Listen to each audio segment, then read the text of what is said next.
the first time since 2016, the Miami Dolphins are in the postseason. Welcome to Dolphins 2023 playoff preview. I'm Jim Barry here at CBS Miami, and we're talking Miami Dolphin playoff football. Don't you like the sound of that? The Dolphins heading to Buffalo to take on the mighty Bills. Dolphins looking like big underdogs, but of course, everybody's record now is 0-0. And if we all know that in the NFL, on any given Sunday, anything can happen. Joining me now, Mike Cugno and Kim Bokamper. They will be heading to Buffalo. They're going to get some chicken wings up there at the Anchor Bar, probably. Yeah, you bet. Have a good time. I don't blame you. Unfortunately, Tua Tagovailoa, he'll be making the trip, but he ain't going to be playing, Mike. And I guess we really shouldn't be surprised by this news. No, I mean, 2 concussions in a year, at least 2. Of course, there was that original Bills game where there was some question about a back injury or a head injury. But no, look, they are taking the cautious approach. He hasn't had a setback, which is good from a medical standpoint, but doctors this week just not ready to clear him, and that's why they were so easily ready to say, you know what, we're going to sit him out at least another week. And as we look at the timeline, as you mentioned, week 3 was checked for concussion. Everybody thought he had one, but that wasn't confirmed. Definitely had one against Cincinnati, and that was very scary. We all saw that. And then against the Green Bay Packers, it was head coach Mike McDaniel, Kim, who noticed the day after that Tua wasn't quite right. He's been in concussion protocol ever since. I guess the larger question is, should we be worried about his long-term future? Well, you know, that's kind of where I'm looking at. You know, and there's a few little things that I look at and that seem unusual to me. You know, you've got a quarterback that's injured, a quarterback that is certainly the best one you've got on your roster, has had a good season, and yet you're late in the season and you're not trying to get him back. You know, in a playoff game. You know, it used to be a playoff. If you're breathing, you're playing, and it just seems like they're handling kid gloves in a situation where usually those gloves come off, and it's all hands on deck, which leads me to believe that there's more conversation going other than this game, and it could be a conversation between him, his family, and the doctors as to, is it worth you to continue playing at all moving forward with your injury history? You look at, his last 4 years of playing at Alabama and the 3 years here. Every year he's never finished the year. Every year he's been injured, and there's got to be some concern there, especially when you've got 2, possibly 3 concussions in there. Then I think they've got to be within a pretty brief period of time. And they've got to be very careful about it. And we looked at some of his numbers, and look, when he's healthy and when he's on, the Dolphins' offense is explosive. But we haven't seen explosive without him, Mike. And so now we're down to Skylar Thompson because Teddy Bridgewater, who was brought in as the $6 million man insurance policy, isn't available because he's got a finger issue. So it's all up to the rookie from Kansas State. Nice guy, but is he the guy who can carry them past Buffalo? He's going to have to be, but 50% passing as a quarterback probably isn't going to do it. More so what he has to do is 2 things. Don't turn over the ball, which I know Bo's been preaching for a long time. And he's got to find his wide receivers. He's got to find his weapons. Tyreek Hill, Jalen Waddle, with him in his quarterback, I feel like hasn't gotten involved enough. If they have to do different things, maybe getting those guys the ball out of the backfield, even doing that, just to at least take some of the load off his shoulders. I totally agree with you there. He's got to look downfield, and also maybe the Mike McDaniel and the Dolphin offensive coordinators have to make sure that they trust him enough to throw the ball downfield. Yeah, and they're going to have to. You can't go into this game and score 11 points and think you're going to win. You can't score 22 points and think you're going to win because Buffalo is going to put points on the board unless you can force those turnovers. So the defense has to really step up and play maybe the best game they've played in 5 or 6 years. But you're also going to have to get some offense. At some point, Skylar is going to have to throw the ball down the field and get Tyreek and get Waddle in the game because you'll look at this. Last week, what did they want to do? They wanted to run the ball, run the ball, run the ball. All your running backs are dinged up now. You got Mostert with a finger problem. You got everybody's dinged up. Let's talk about Tyreek Hill here, though, because, look, his numbers have been sensational this year. 119 receptions, and everybody said, wow, they're spending a lot of money to get this guy, but he has certainly proven so far that he is worth it, setting Dolphin records with yards, receptions, touchdowns for a receiver. It's really unbelievable the year that he has had, and no wonder, Mike, he was the team MVP. Yeah, it's no wonder he's going to the Pro Bowl. But you talk about injuries, another guy in and out of that last game against the Jets, Week 18, with an ankle issue. So this team, like a lot of teams in the NFL, they're feeling it right now. Yeah. There is no doubt about it. But as to your point, Bo, if you can breathe, you can be out there, and you have to let it rip. You can't, like Skyler, yes, he's the rookie quarterback, but what are you gaining by holding him back? Well, look, I would rather watch Skyler throw the ball downfield, maybe end up with 2 interceptions or whatever, but at least make an effort at it. Sure. You know, you saw last week it was let's hog tie him. Let's just not make that mistake. Right. Well, now you can't do that. Now you just got to open up a little bit and take chances. Get the ball down there. Especially when you got another guy like Jalen Waddle, who Waddle and Tyreek Hill are 2 guys who make defenses back up. And look, Jalen Waddle was the Tyreek Hill for the Dolphins last season. And so now that the fact that you have both of them, Waddle this year nearly 1,400 yards, 75 catches, and 8 touchdowns. There isn't another NFL team that has a dynamic duo like this that has been this productive this season. And so I think you guys are right on the money. But unfortunately, like you said, Mike, Tua is not the only guy who's banged up. And you look at that offensive line, Teron Armstead, every body part seems to hurt on him. He's been playing with a bad toe that he could have had operated on in week 1 and decided that he wouldn't. Yeah. Doctors told him. He told us in his press briefing this week, doctors told him, hey, have surgery. And he said, no, I'm going to play. And since then, he's only racked up more and more and more injuries. I asked him, I said, well, you're a Pro Bowler now. You're playing this way now when you're injured. What are we going to see from you next year? Like, he might be a completely different animal out there, even stronger. So you talk about MVPs on this team. He's got to be one of them. That offense is different when he's not in there protecting the edge. It certainly is, but his body has paid the price, and he also, I think, indicated that because of the toe problem, he's been favoring other parts, and it's only understandable that other things would break down. But look, the Dolphin running game definitely, Kim, showed a lot of spark with Raheem Mostert really running like a man possessed. He's got a broken thumb. It's really hard to imagine that he would play against Buffalo, and he really came on, acquired from San Francisco, nearly 900 yards, 181 carries, really been a workhorse guy. And so now if he can't go, it's got to go to another former 49er, Jeff Wilson, who also has shown some good things. They've both carried the ball well. And look, I got a feeling Mostert's going to play. I think he's that kind of guy. It'll probably preclude him from maybe catching any passes, but he can hold on to the football. And Jeff Wilson Jr., I think these guys both have done very well.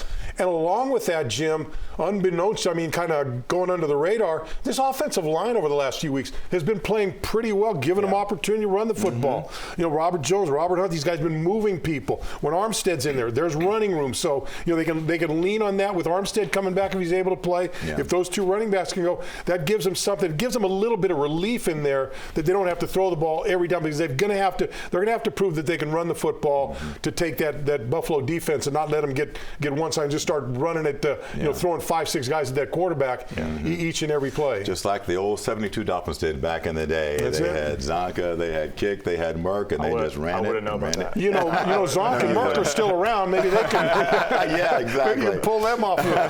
We're going to take a break here. Much more to come on Dolphins 2023 playoff preview. Here's the big question for that Dolphin defense. What in the world do you do about stopping Josh Allen? We'll talk about that and more when we come back.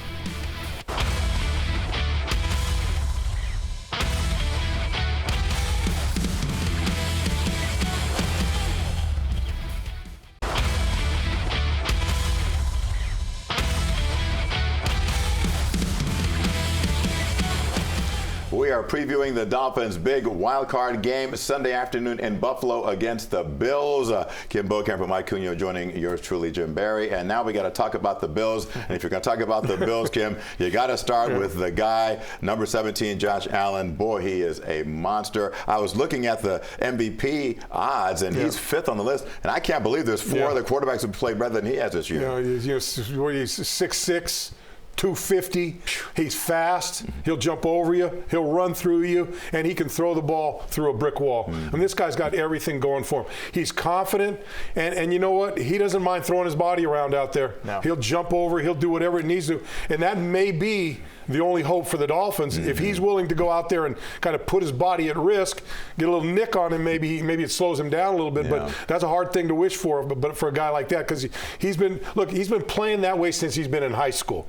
So this is nothing new to him. He's not going to change. Yeah. Look at the number: 35 touchdowns, only 14 interceptions, and the guy's as lethal on it with his feet as he is with his arms. Boy, I know Jalen Phillips has probably had nightmares because you remember those last 2 games, he was so close to him, Mike, so many times, and Allen just managed to escape from him. All those defensive linemen, those edge guys, they say the same thing in the locker room post game. He's so hard to take down. You look at those numbers, though, at home, 20 touchdowns, 6 interceptions. How about this on the season? Games decided by 7 points or less, just 2 interceptions. So in these close games, he's money. Playoff-style games, he's not turning the ball over.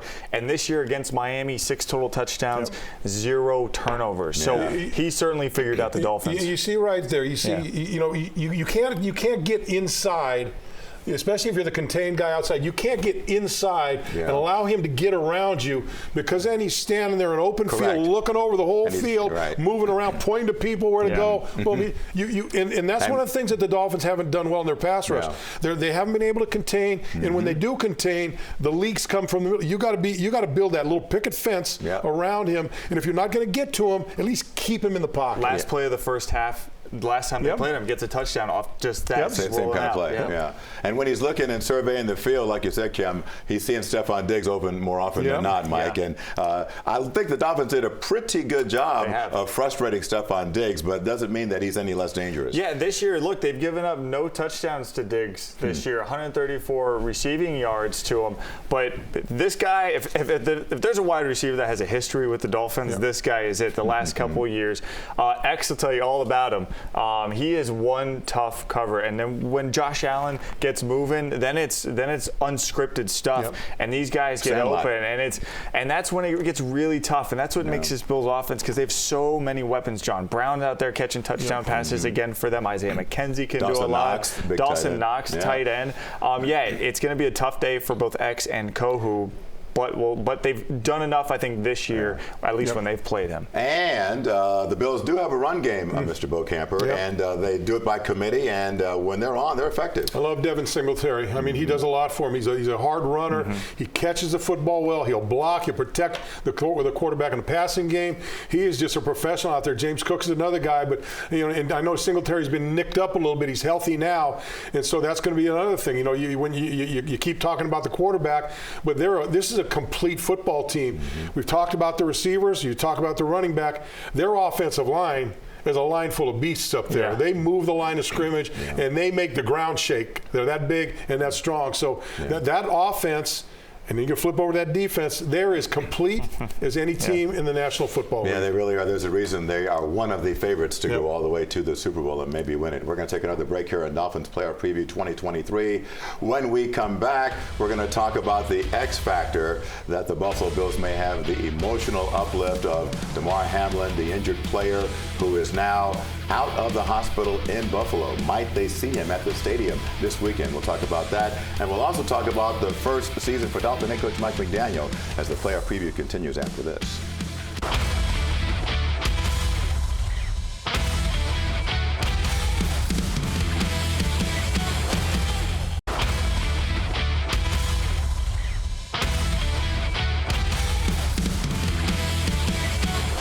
Welcome back to Dolphins 2023 playoff preview. I'm still getting used to saying 2023, man.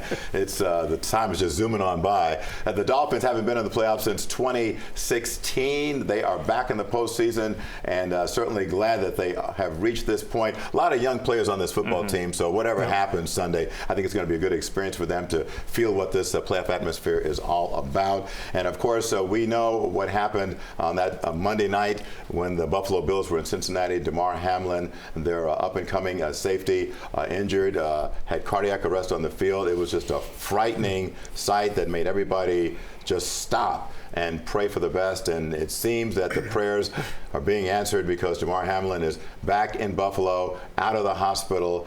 He has been joking and FaceTiming and tweeting with his teammates, so that is all certainly good news. And he's come a mighty long way in a mighty short time. But Kim, you know what the emotion can do for a football team. And you talked about, before we talked about it, when Jim Kelly was in that stadium after his battle and beating cancer, and what kind of emotional if that provided, we might see the same kind of thing I think Sunday. we will see the same thing. And look, DeMar, he's going to be in that building somewhere. He may be sitting in the owner's box, but wherever he is, he's going to be on the big screen. He's going to be on the big screen a lot.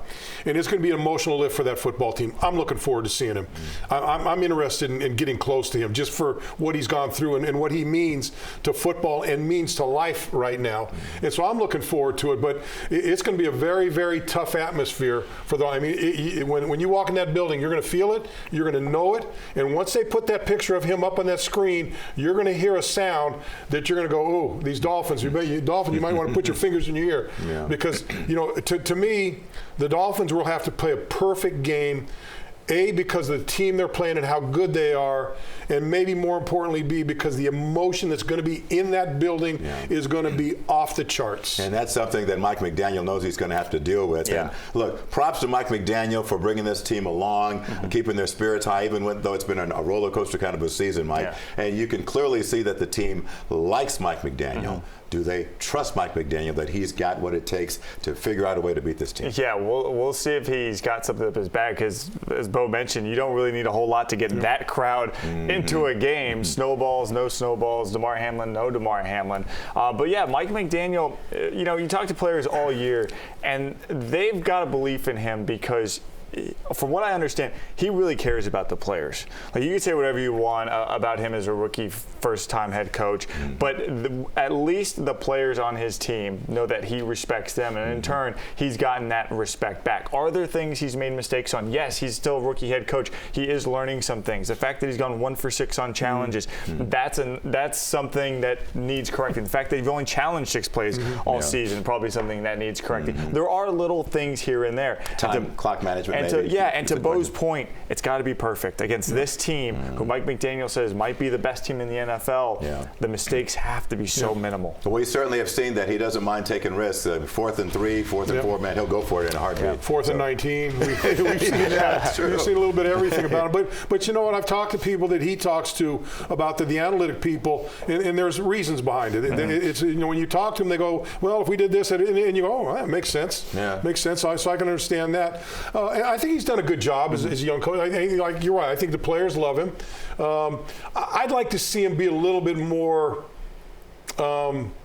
persistent on getting guys back onto the field, maybe a little before. Interesting. Yeah, I think there's been some guys out here that feel like, maybe let me take another week or two. Well, this isn't a business where a week or two could change your whole season. You got 52 other guys in there depending on you. Yeah. But I think he's creative play caller. I think the players like him. We'll see how he goes moving on in the future. Yes, we shall. All right, we're going to take another break here. When we come back on Dolphins Playoff Preview 2023, we'll take a look back to the last time the Finns were here. Who was the starting quarterback then? You guys already know. Matty Moore.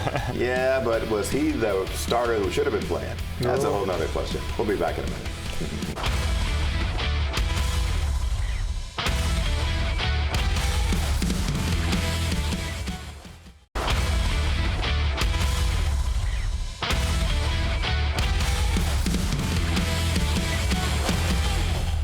It has been a minute since the Dolphins were in the postseason, and this is when it was, January of 2017. And yes, I remember that vividly. Quarterback Matt Moore taking a heavy lick. Looked like he was not cold, but went back into the football game. And the Dolphins couldn't get it much going against the Pittsburgh Steelers, who beat them 30-12. Dolphin head coach Adam Gase, it was his rookie season. You remember that, Bo, as a rookie head coach, and everybody was excited. And then a couple of years later, the Dolphins had moved on to another head coach. Ryan Tannehill got hurt. Matt Moore picked it up, threw for nearly 300 yards in that game. Ben Roethlisberger, who was the starter for the Steelers, threw for nearly 200 yards, had a couple of picks. Antonio Brown, Mike, you're right, he had a couple of long touchdowns in that game. And Le'Veon Bell, I can still see him sort of sitting there waiting for the hole to open, and then boom, and then taking off. So that's how it was. We'll see what happens with the Dolphins Sunday in Buffalo. But special teams could be an important part of this. Jason Sanders, who's much maligned this season, Mike, came up big against the Jets. Coaches said all year that they believed in him, and there it was. It finally paid off. That confidence push that he needed. He got it, 50-yard field goal. I think he was 1 for 5 until that point in the season. But special teams in general has been one of these up and down positions. They haven't had a true punt returner. Every time the ball gets punt, it's either going to be a touchback or wherever the ball lands, it's there. They're not getting any yards out of that. And then, of course, Sanders has been hit or miss, for lack of a better phrase, from kicking this year. Especially from long distance. That's a problem for sure. And so, no matter the conditions, he struggled. Jason stands out, but the whole special teams haven't been.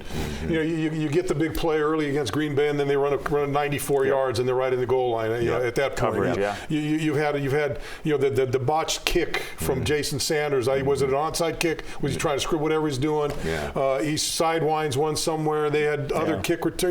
They've had a couple fake punts work in. So special teams really haven't helped this football team.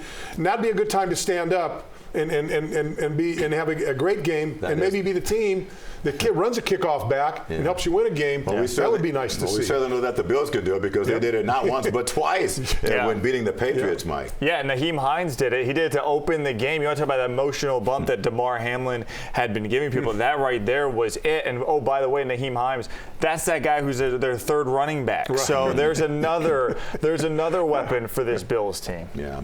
Well, we'll see. Obviously, we know the Dolphins are going into a situation that is very difficult. But as I mentioned, win or lose, it's a good experience for this football team to see what the playoffs are all about, and maybe it can be a big building block down the road. Thanks for sticking with us for Dolphins 2023 playoff preview. For Kim Boker, for Mike Cunha, I'm Jim Barry, and who knows? Who knows? Maybe the Dolphins could pull off the upset, and we'll be back again next week to talk about what comes for them then. Thanks for tuning in, and we'll see you soon.